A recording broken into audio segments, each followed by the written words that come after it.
میگه چی؟ لکن الرسول والذین معه جاهدوا باموالهم و انفسهم.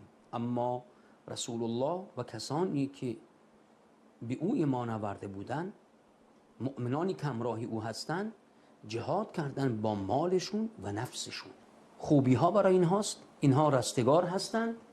آیا این آمنو معهو فقط حضرت علی است یا اینکه آمنو معهو حسن و حسین بودن؟ خب اینا که در هیچ جنگی با رسول الله صلی الله علیه و سلم شرکت نداشتن. حضرت حسن سال 3 متولد شده، حضرت حسین سال 4 متولد شده.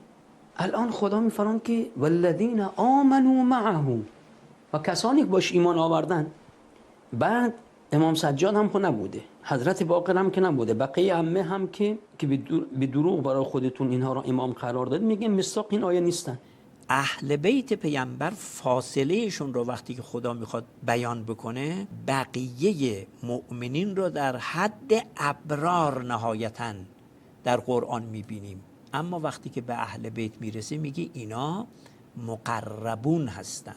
عنایت داشته باشید این واژه ها همینجوری در قرآن کنار هم نیومده. اصحاب یمین رو میگه، خب اصحاب یمین یعنی آدمای خوب دیگه. باز میاد در کنار این اصحاب یمین و اصحاب شمال میگه یک عده دیگه هستن که اولئک المقربون، السابقون اولئک المقربون.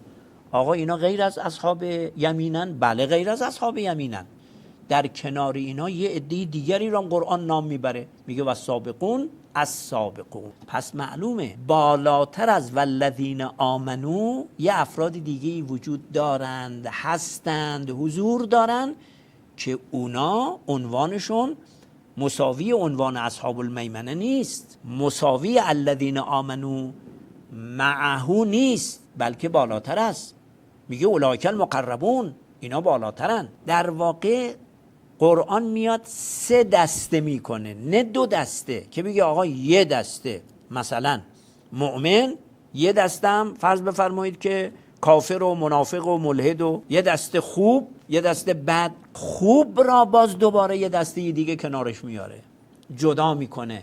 نکته اینجاست. و لذا در اون آیه‌ای که بارها ما بهش استدلال کردیم، استشهاد کردیم، ثم اورثنا الکتاب الذین اصطفینا من عبادنا، میگه از بین عباد ما یک عده را به عنوان برگزیده خودمون انتخاب کردیم و این کتاب را یعنی قرآن را به ارث در اختیارشون قرار دادیم.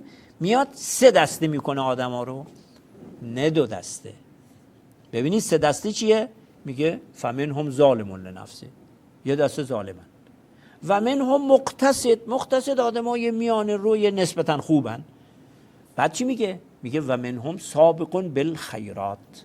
پس یک سابق بالخیراتی هم وجود داره. اون اورثنا الکتاب، اون الذین اصطفینا کیا هستن؟ همین سابق بالخیرات هستن. این سابق بالخیرات یعنی کی؟ یعنی همون السابقون اولئک المقربون. قرآن میاد میگه که من یک عده را اهل بیت میدونم که برایشون اختصاصا تطهیر را قرار دادم.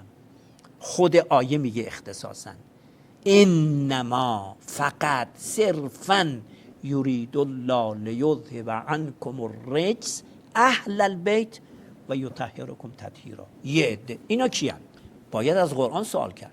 قرآن میاد یه جا میگه ثم اورثنا الکتاب الذین اصطفینا من عبادنا، میگه اینا سابق بالخیرات هستن. یه جای دیگه میاد میگه که این قرآن در اختیار همتون نیست. خیلی عجیبه، این قرآنی که به حسب ظاهر زهرش در اختیار همه است، میگه در اختیار همتون نیست. انه لقرآن کریم فی کتاب مکنون. خود این قرآن در یک کتاب مکنون و مستوری قرار داره، به اون کتاب دسترسی ندارن مگر اصحاب تطهیر. پس معلومه که یه اصحاب تطهیری وجود دارند که قرآن پیش اوناست، اونا به او دسترسی دارن، اونا صاحب طهارتن. کدوم طهارت؟ مطهرون هستن، تطهیر شدگان. کیان اینا؟ اینا همونیست که فرمود انما یرید الله لیذهب عنکم الرجس اهل البیت. اهل بیت پیامبر این اهل بیت یعنی امام حسن، یعنی امام حسین. حالا برگردید تو کتاب‌ها و منابع خودتون ببینید آیا امام حسن و امام حسین و امام صادق، این که میگی اینا به دنیا نیومده بودن، اصلا نبودن، نبودن ملاک نیست، وصف ملاکه. آیا واجد این وصف هستن؟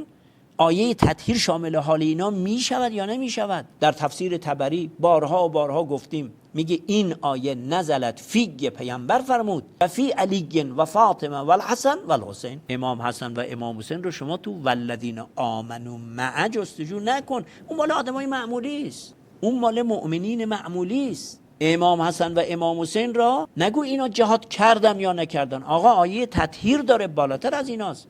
اولئک المقربون داره، لا یمسه الا المطهرون دربارش اومده. ثم اورثنا کتاب الذین اصطفینا، از مصطفون اخیار است. و واقعا نمیدونیم چقدر بگیم اینا رو.